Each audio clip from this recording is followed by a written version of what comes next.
You ask Tiger to solve. This deals with linear equations with one unknown. The final result is n equals 5/3. Let's solve it step by step. Simplify the expression. Expand the parentheses. Multiply the coefficients. Simplify the arithmetic.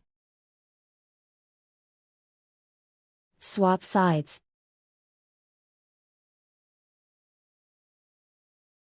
Group all constants on the right side of the equation. Subtract 8 from both sides.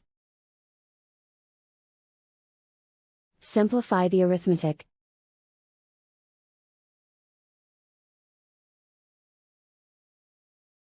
Isolate the n. Divide both sides by -12. Cancel out the negatives. Simplify the fraction. Cancel out the negatives. Find the greatest common factor of the numerator and denominator.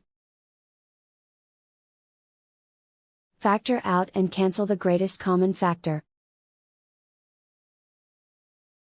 And so the final result is n equals 5/3.